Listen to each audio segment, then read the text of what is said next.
Good morning, ninjas!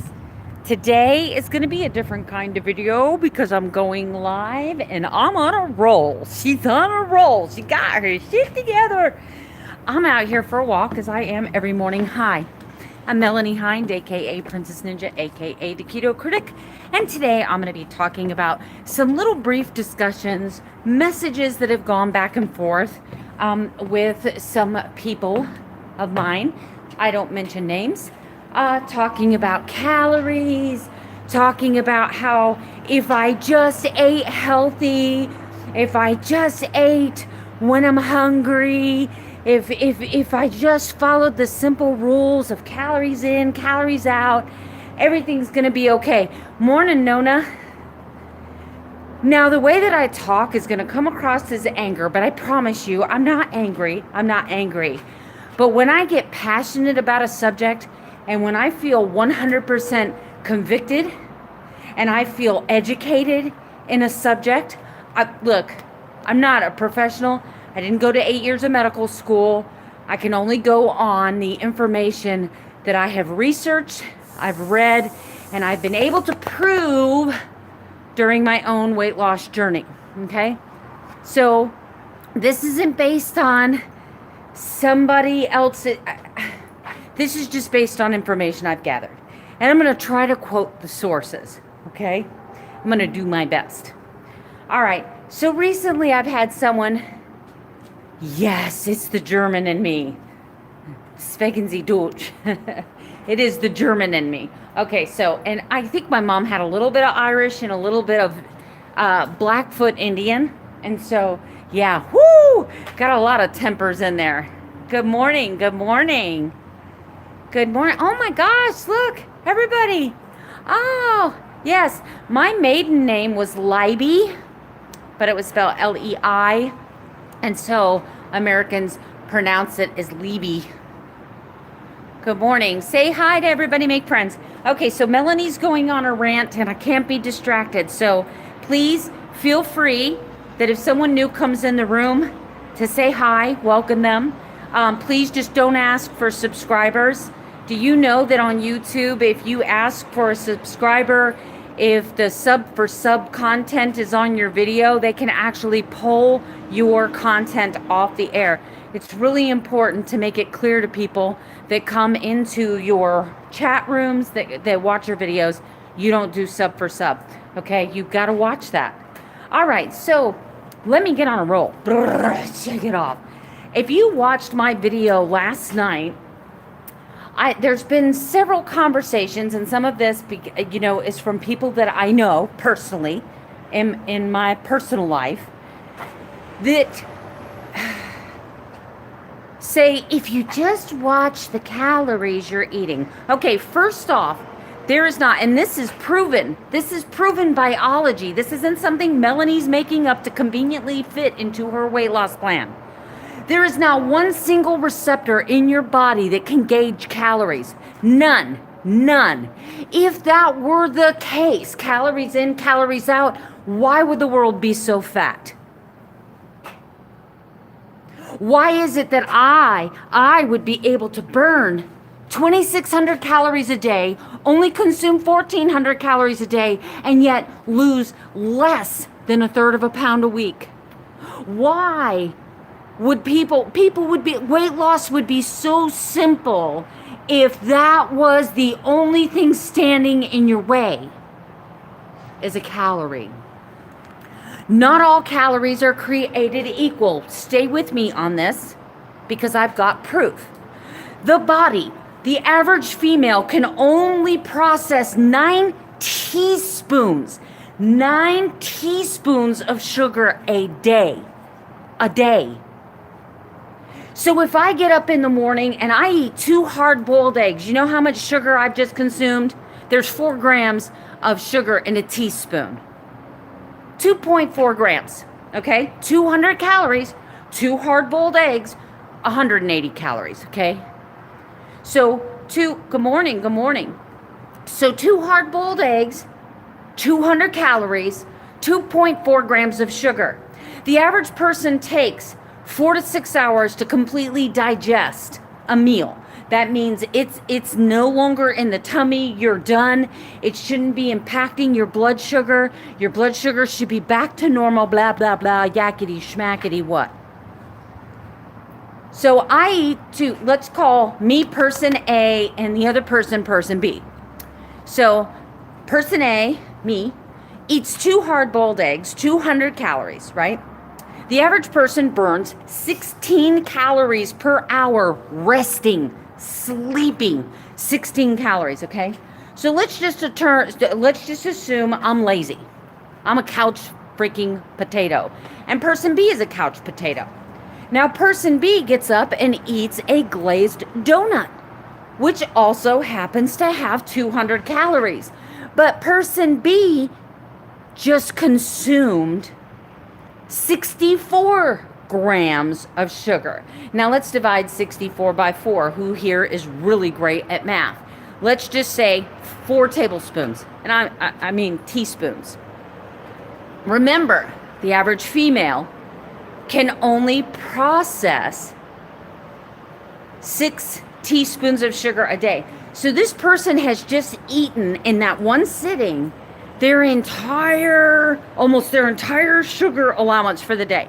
So let's talk beyond, and this is factual, let's talk beyond calorie. Okay, so we can both agree that within about 4 to 6 hours, person B has eaten this sugary glazed donut, right?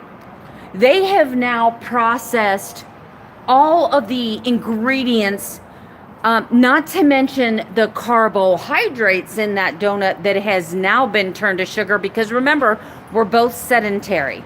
So we're both we're both sitting on the couch and all we're doing is watching TV. We're burning, let's say, 20 calories an hour. So 4 hours from now, we've both burned 80 calories. I've consumed 200 calories. She's consumed 200 calories. But she's consumed a donut full of sugar, full of carbs. I've consumed an egg. Very minimal carbs, very minimal sugar, and protein. My body likes protein. My body likes fat. Fat has absolutely no effect on the glycemic index. So now, I'm person A. I'm sitting on the couch, not doing anything. I've consumed 200 calories. This person's eaten a donut, consumed 200 calories. But guess what's going on biologically? This is assuming that we both have normal pancreases. Neither one of us are diabetics. Neither one of us are a diabetic. No diabetes. We have a normal functioning body. Our biological processes are equal. We're the same age, same metabolism, blah, blah, blah, blah. All right, so now, 4 hours later, because the body can only process so many teaspoons of sugar a day, I'm only at 2.4 grams. I'm not even at 1 teaspoon of sugar. This person over here is already at 6 because I ate a donut. Insulin takes a long time, even though the digestion process is over. When you eat carbohydrates and when you eat sugar, you are going to have a sugar spike, which means you are also going to have an insulin spike.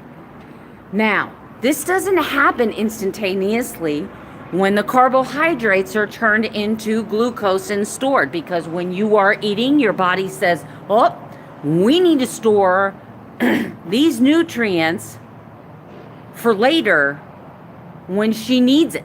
Because when you're eating, you don't need energy because you're feeding yourself the energy that you're going to use. But we're both sitting on the couch watching TV. Maybe we're watching Dr. Phil. Maybe we're watching Oprah. Maybe we're watching, I don't know, my favorite, The Walking Dead, right? Okay, so now it's 4 to 6 hours later. The meal that we have consumed is completely digested. Both of us ate the same amount of calories. So it's lunchtime. And maybe I'm not that hungry because I've been sitting on the couch doing much of nothing. So I ate 2 hard-boiled eggs this morning. I'm on the keto diet. That's why I'm eating that way. So then I get up and I make myself 300 calories of food. And let's say that I do tuna fish. Maybe I make myself a little tuna salad. I got a teaspoon of mayo and some tuna, a little bit of pickle and some celery, some onion flake, lots of pepper. And say I serve that on a little slice of tomato, because that's what a keto person would do. Tomatoes can be shady on keto though. I can process them okay. They're okay with me, but some people, nah. So I've made myself a little plate of tuna fish. I've got lots of good fat, omega fatty acids. And let's say that person number 2 buys a very healthy microwave meal. They got their little 300 calorie, their Swanson pot pie made with all natural ingredients, right? Because we can preserve it for years in the freezer. Because, yeah. Okay, so now this person, remember this person, person B, consumed sugar. So let's say that my sugar, being keto, I have deprived my body of sugar for a very long time now. So my body is burning fat. I'm running, my calories are already gone through. My body's already burnt all the 200 calories. A little bit of the protein was maybe stored for later, but now all of my sugar has been depleted because I can eat. Remember, I can eat 6 to 9 teaspoons of sugar a day. My body can use that sugar. So now I'm making myself another 300 calorie meal at lunchtime, and I have maybe 2 grams of sugar naturally in this meal, and it's high fat, it's moderate protein. Now person B over here is nuking themselves to 300 because it's a lean cuisine pot pie maybe. So it only has 300 calories. It's good for you, right? Because it's low fat and you're only eating it because you're hungry. And so they nuke this meal. Now they're giving themselves a few more teaspoons. Now their body's reached its maximum capacity to burn sugar. So anything they eat beyond that pot pie is going to be stored as glucose. But not only that, but here is what happens. Here's the crazy part. Hold on to your seat, buckle your seatbelt. Keep all arms and legs inside this vehicle until the vehicles come to a complete stop. So now you have spiked your glucose again. Huh? Now your insulin is spiked again. Huh? It is a scientific biological fact proven by doctors that if there is a high presence of glucose and insulin in the body, you can't burn fat. You can't. Impossible. Now keep in mind, person A and person B have both they've both consumed 500 calories. Both of them.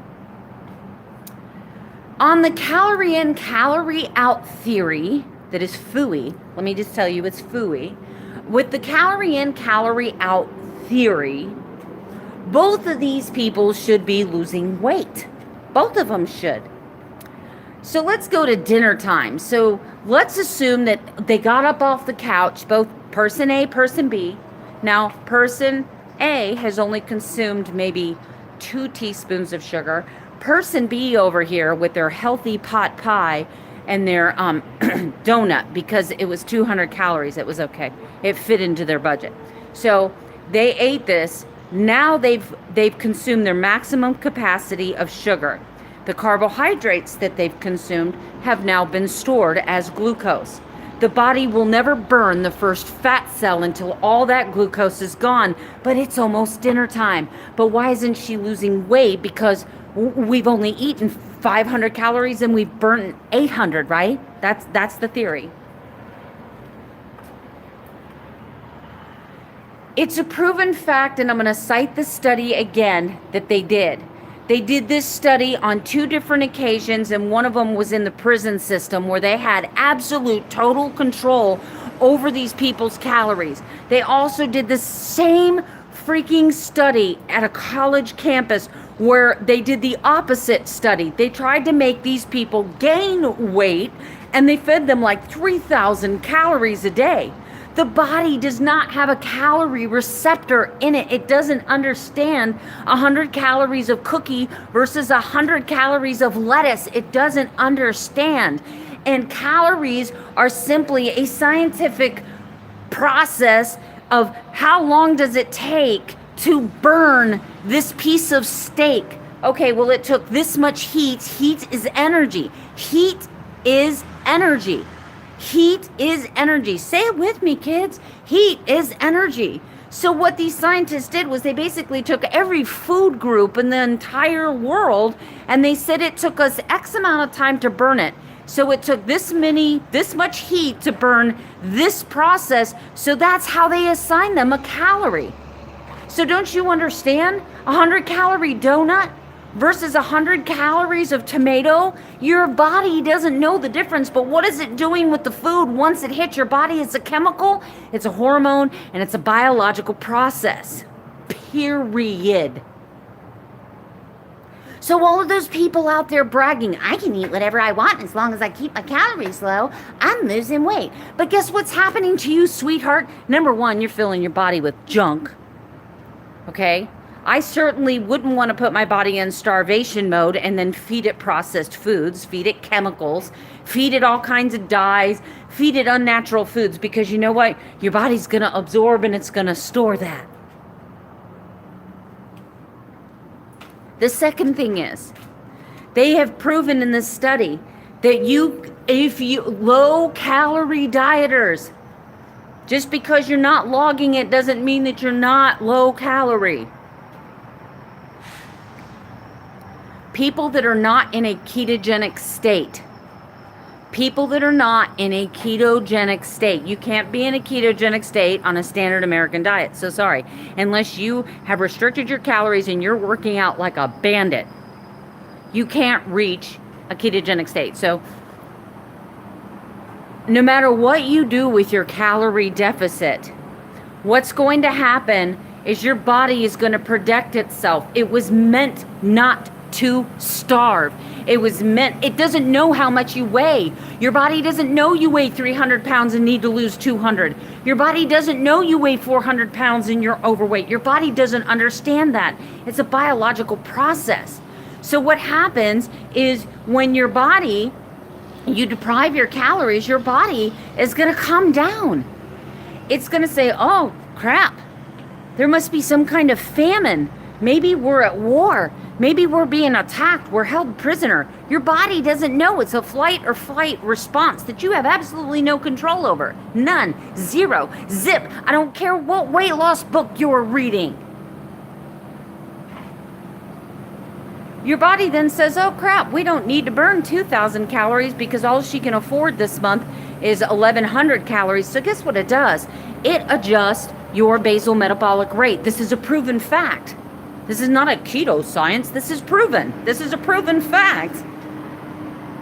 So while you may be very successful in your first 6 months to a year losing weight, guess what happens now?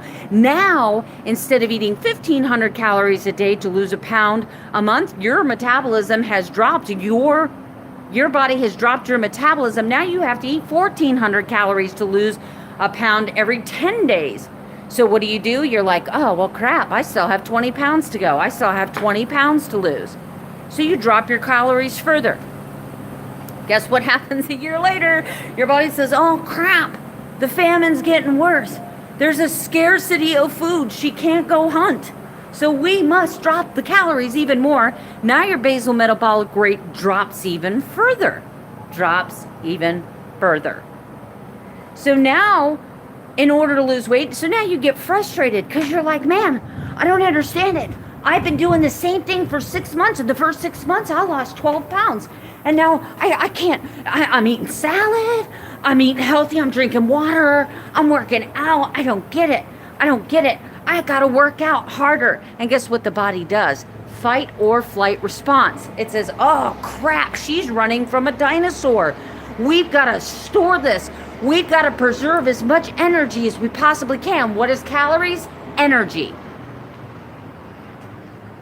So now the basal metabolic rate, to help you live longer, adjusts itself again. So now you're down to 1,200 calories You're eating the same things. Now you're working out even harder.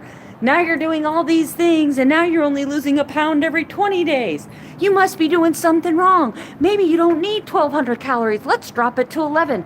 It is a proven fact that people on the ketogenic diet, their metabolism, their basal metabolic rate does not change regardless of what calories they're taking in. Huh? But there does come a point where your body can only use so much fuel. So you've got to use common sense, portion control, and moderation, no matter what plan you're following. But calories, not all calories are created equal. This is a science. Please do your research before you come to someone like myself who is willing to go do the research and then back up my statements with research. These are all proven facts. If calorie in, calorie out, sensible eating worked, 70% of this society would not be obese. There would not be the sugar addiction, the eating disorders, the chronic yo-yo dieting, the pharmaceutical companies and weight loss products. There would not be people becoming billionaires on the weight loss industry train. When it all comes down to it, as passionate as I get about everything else, you do what works for you. You do what works in your life. But I can tell you, as a chronic yo-yo dieter, the low calorie, I'm just going to watch my portions, there's a biological reason that didn't work for myself, which I've talked about in hundreds of videos. And number one is because I'm a diabetic. I have become insulin resistant because of the amount of sugar and carbohydrates and processed foods I've eaten over the last, a type 2 diabetic. Because of what I've eaten over the last few years of my life, because of all the metabolic damage I've done doing yo-yo dieting. And that is why here I am 8 months into keto and I've only lost 22 pounds. Is because I am first repairing my metabolism. So you keep doing whatever diet it is that you're on, and I respect that. You've got to do what makes you happy. You got to do what works for you. I wish you the best of luck with what you're doing. Please do whatever it is that you need to do. But don't come to me and try to get me to do your diet. You know why? Because I've been there, and you know what it got me? It got me type 2 diabetes. It got me morbidly obese. It got me a waistline over 40 inches. That's what it got me. And then what kills me is these people that come to me with this crap when I was a vegan, when I was a vegetarian, when my calories were 1,200 calories a day. I've done the calorie restriction. No, thank you. It's going to work. Calorie restriction will work for you. It will work. But a year from now, when you haven't changed the types of food that you're eating and you haven't paid attention to your sugar because you don't want to deprive yourself, good luck starving on 1,100 calories. Good luck with that. That's just all I'm saying. That's why I call myself the keto critic, because I used to be the worst tearing down this diet. You know why I tore it down? I tore it down because I didn't think I could do it. It seemed too hard, too impossible to do. So when people can't achieve the same thing someone else does, they tend to tear it down. And I'm just being honest. I'm being honest. When someone can't achieve what it is you're achieving, they tend to tear it down. It's the reason why people say, well, he's a millionaire and he had it easy. But they don't talk about the sleepless nights and the time away from family and risking his mortgage, taking out a loan to build that business. They don't talk about the lawsuits that frivolous lawsuits that are placed against him because it's a company that has money. They don't talk about all of the hard work and the groundwork, the education, just like doctors. When people say doctors shouldn't be able to make $50 an hour, Well, they don't talk about the 8 years they spend in college. They sacrifice their childhood to go to college and get these 8, 10 year doctorate degrees. The $250,000 in college debt that they're in when they leave school. The fact that they have to have $200,000 in medical malpractice insurance every year because some idiot's going to walk into their office with a cut on their finger and then break their leg and sue them because they didn't know they had a broken leg, but they never said anything to the doctor about the broken leg. They only went in for the cut finger. And that's why we have to be tested for every freaking disease in the world when we go in for a headache, because the doctors are so damn scared they're going to miss something and be sued. Society is so broken. And I would solve the entire world's problem in a day if I had a magic wand.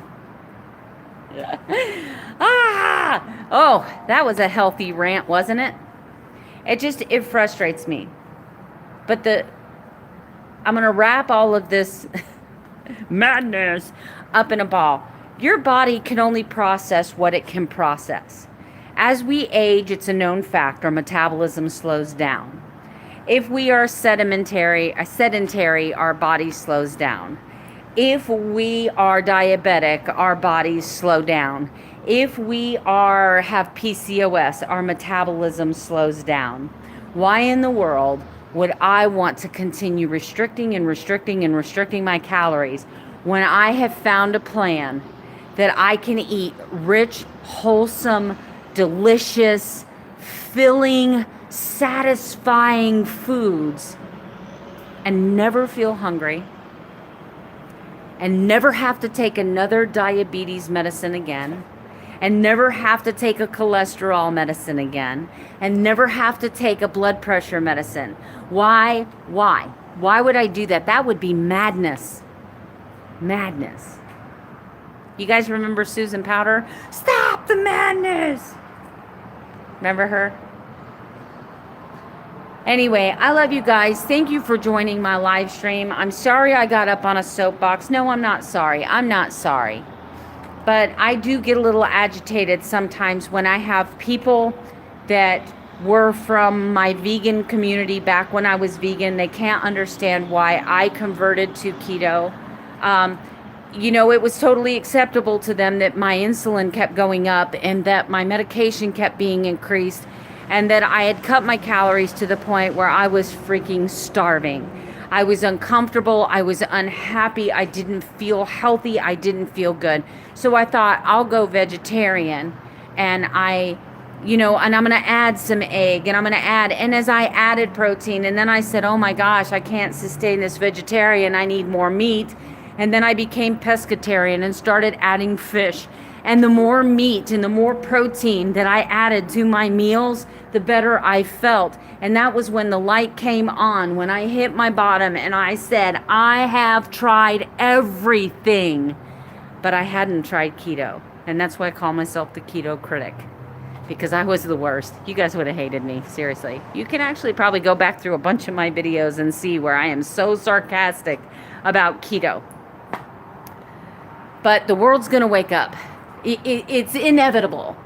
You cannot have this many successful people getting off medications. And the pharmaceutical companies are feeling it. They're feeling it. The lobbyists are feeling it.